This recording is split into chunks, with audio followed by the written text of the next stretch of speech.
বাসা কই? আমি যেখানে থাকি সেটাই তো আমার বাসা। আপনি থাকেন কই? আমি যে রাস্তা যাই বাড়ি সেটাই আমি এখানে থাকি। আপনার বাড়ি কই?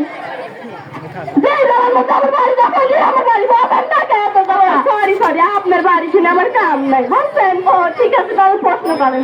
আমি আপনার 3টা প্রশ্ন করুন, ঠিকঠাক উত্তর দিলে চাকরি হবে, না হইলো নাই। এ কথা কবেন নাই, অমঙ্গল হয়, অমঙ্গল হয়, অমঙ্গল হয়, করেন না, করেন না।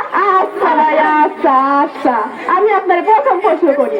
এই যে শীতকাল, শীতকাল তো চলে গেলো, গরম করে চলে আইলো, তাহলে শীতকালে আমরা কি করি? একটা কাজ করি। কি? কখন বিড়ি না খেয়ে ধোয়া বাড়ায়। আপনি কি একটা বিড়ি খাইতে আইছেন?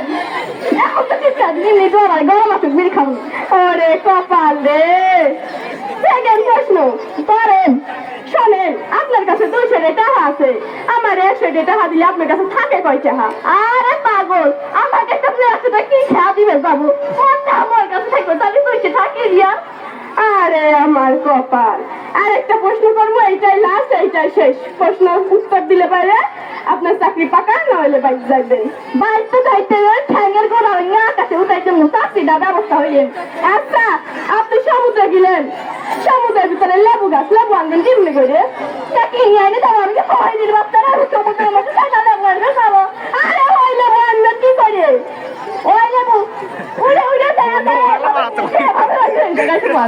দাদা কই পাইবেন? এ কথা তো মন্দ কান্না দাঁড়িয়ে পাইবেন বাবেন ঘরের একটু গাছের ভাঙা বাইজে কিনা বাইজে নিলাম।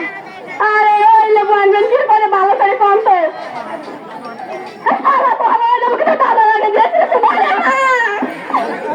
তোর